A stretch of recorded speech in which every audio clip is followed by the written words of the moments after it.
एक और प्रश्न है। वो प्रश्न ये है कि हम लोग जो कोशिश करने में लगे हैं उनकी भी तो यही शिकायत है, क्या करें, जैसा मन लगना चाहिए वैसा मन लगता नहीं है।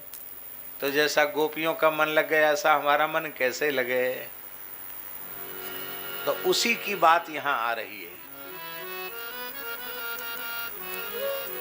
ये संकल्प विकल्प करने वाला जो मन है, इस मन के संकल्प विकल्प को रोक दे, उस पर लगाम लगा दे, मन लगने लग जाएगा।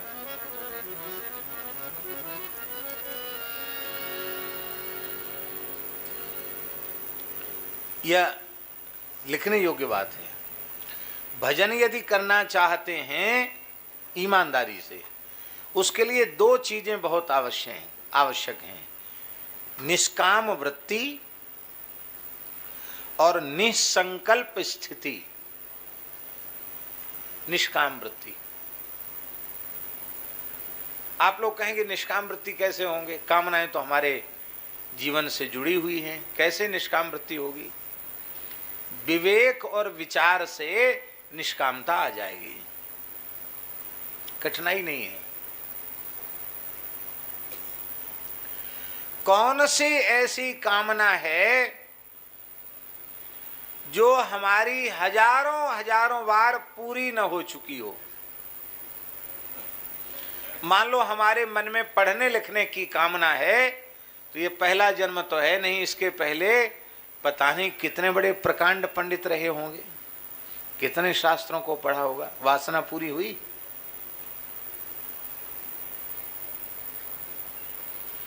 मान लो संतान की कामना है, तो जब से सृष्टि का क्रम चला है तभी से हम पैदा हो रहे हैं, मर रहे हैं, गिनती जोड़ो, हम समझते हैं कि दुनिया भर की जितनी आबादी हो सकता उससे ज्यादा संतान हमारी हो गई हो। 7-8 अरब आबादी बताते हैं लोग, और कोई ये पहला जन्म तो है नहीं। सब जन्मों की संतान जोड़ो तो शायद एक एक व्यक्ति की संतान अरबों खरबों में पहुंच जाएगी। पेट भरा कि संतान नहीं होगी तो कल्याण कैसे होगा। अरे बड़ी मूर्खता की बात है। संतान से कल्याण होता तो सुअरिया का कुतिया का तो बहुत जल्दी कल्याण हो जाता। एक बार में कई कई बच्चे देते हैं, कल्याण कहाँ होता भैया। कल्याण भजन से होता है, संतान से कल्याण का क्या लेना देना। बारी मथे घृत हो ये वरु सिकता ते वरु तेल, बिनु हरि भजन न भवतरिय, यह सिद्धांत अपेल। भजन किया कराया नहीं मिलेगा, स्वयं करना पड़ेगा। भजन तो खुद करना पड़ेगा। जैसे क्षुधा निवृत्ति खाने वाले की होगी, भोजन करने वाले की भूख मिटेगी, भोजन का वर्णन करने वाले की भूख नहीं मिटेगी। ऐसे ही जीव को अपने परम कल्याण के लिए भगवत स्मरण भगवत भजन स्वयं ही करना पड़ेगा। तो जब इतने जन्म लेकर अनेकों बार कामनाओं की पूर्ति का प्रयत्न किया गया और वे पूरी भई भी फिर भी तृप्ति नहीं हुई, तो इस जीवन में इस शरीर से और अनेक कामनाओं को पाल पोस कर हम रख लें और उनकी पूर्ति हो जाए तो उससे भला हमारा क्या कल्याण होगा। अरे जो कामनाएं हमारी पूर्व शरीर की कुछ शेष रह गई थी, उन कामनाओं का ही दुष्परिणाम यह वर्तमान शरीर हुआ। और फिर इस जन्म में कुछ कामनाएं पाल पोस के रख लेंगे तो इसका दुष्परिणाम आगामी जन्म होगा। तो ऐसा काम क्यों करना, जानबूझकर गड्ढे में क्यों गिरना। जानबूझकर धोखा खाना है यह कौन सहूर, आम कहाँ से खाओगे जब बोते गए बबूर, यारो एक दिन मौत जरूर। कौन सी कामना पूरी नहीं हुई? अच्छा,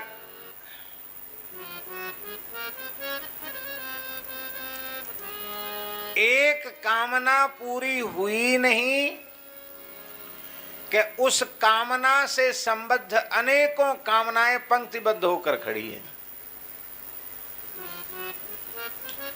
जैसे पुत्र की कामना हुई,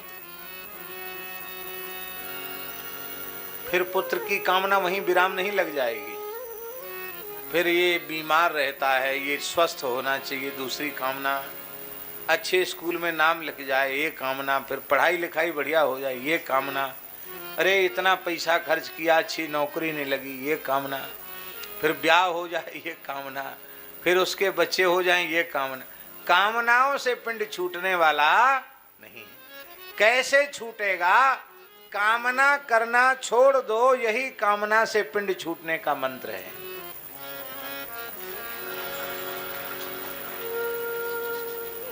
और जो कुछ पूरा होना है वो हो जाएगा, तुम्हारी कामना कर किए बिना हो जाएगा। कैसे? हमारी बात मत मानो आंख मूंद के, हम तो साधारण मनुष्य, हम तो इधर उधर भी की बात बोल सकते हैं, पर महापुरुषों की बात मानो। प्रहलाद जी कह रहे हैं, सुखमैन्द्रियकम दैत्या देह योगेन देहिनाम, सर्वत्र लभ्यते दैवाद्यथा दुःखमयत्नतः। अच्छा, एक बात बताओ,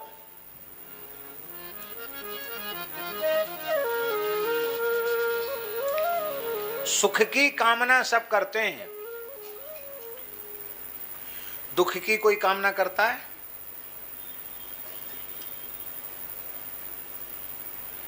दुख की कोई कामना करता है? कोई नहीं करता। दुख होता है कि नहीं होता है? क्यों होता है?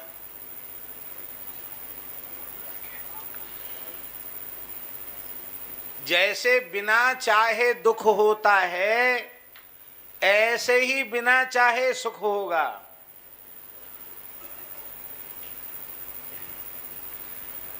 दुख के लिए प्रयत्न नहीं किया गया, बिना प्रयत्न के दुख होगा, बिना प्रयत्न के सुख होगा। तो जब होना है, पूर्व निश्चित है, तो सुख दुख के झमेले में क्यों पड़ना?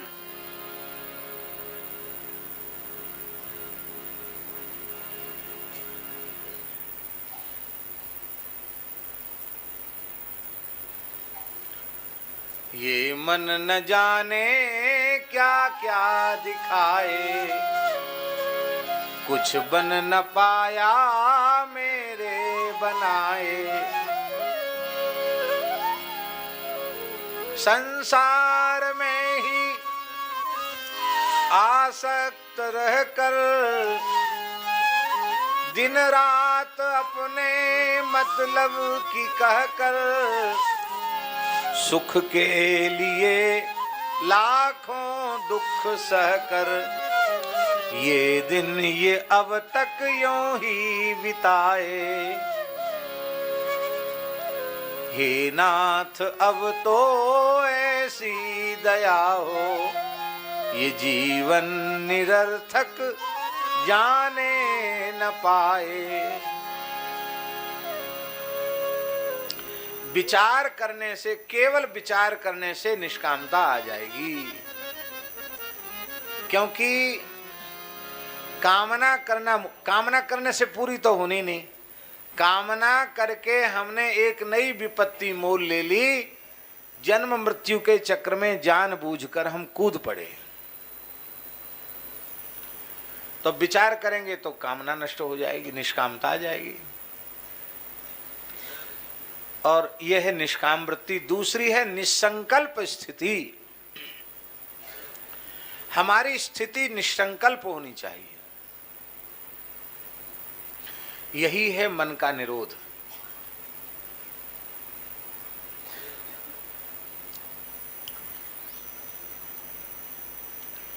अच्छा, एक बात बताइए, भगवान को छोड़ के कोई सत्य संकल्प है क्या?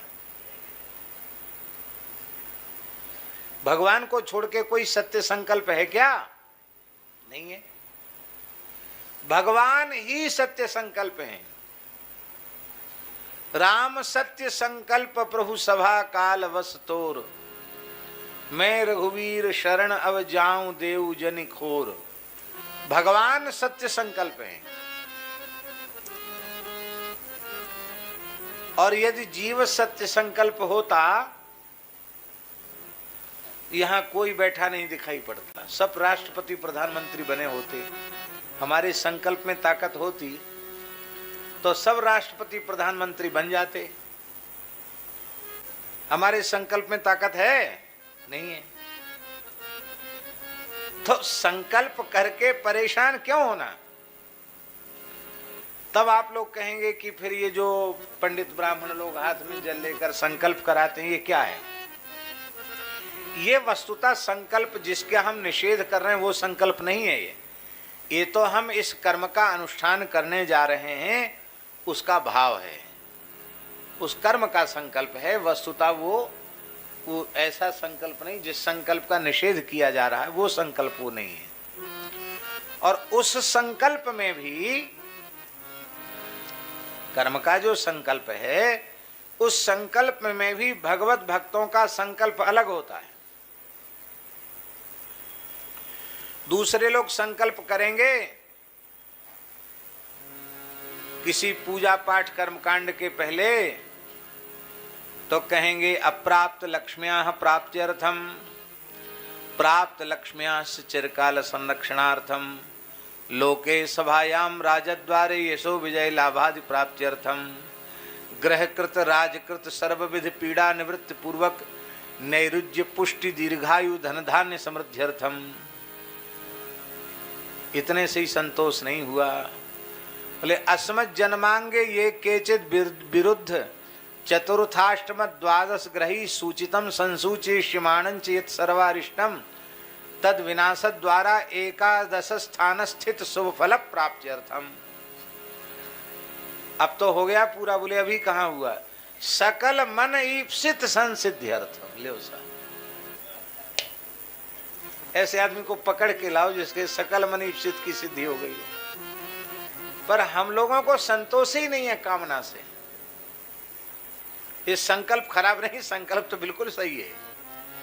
पर अब हम भगवत शरणागत हो गए हैं, तो अब हमें संकल्प करना है। क्या संकल्प करना है? मम जन्म मरण भव रोगादि निवृत्त्यर्थम, प्रेम लक्षणा रस रूपा भक्ति प्राप्त्यर्थम, अस्मिन् जन्मन्येव भगवत साक्षात्कार पूर्वक नित्य भगवत भागवत गोविप्र साधु कैंकर्य सिद्ध्यर्थंच अमुक देवस्य पूजनम जप पाठ होमादिकं बाहं करिष्ये। कितना बढ़िया है। कहने सुनने में मन प्रसन्न हो गया। इतना सुंदर संकल्प। अब हमें जो कुछ करना है वो केवल इनको रिझाने के लिए करना है। यही बात तो कल हमने कही थी ना, कायेन वाचा मनसेन्द्रियैर्वा बुद्ध्यात्मना वानुसृत स्वभावात् करोति यद्यत् सकलम परस्मै नारायणायेति समर्पयेत। सब कुछ भगवान को, भगवत प्रीत्यर्थ करना है।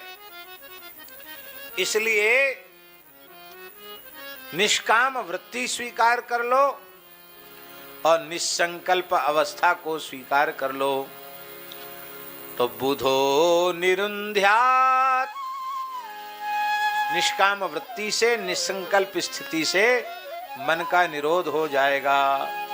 और बुधो निरुंध्यात्, जब मन का निरोध हो जाए तो अभयम ततस्यात्, तब अभय पद की उसे प्राप्ति हो जाएगी।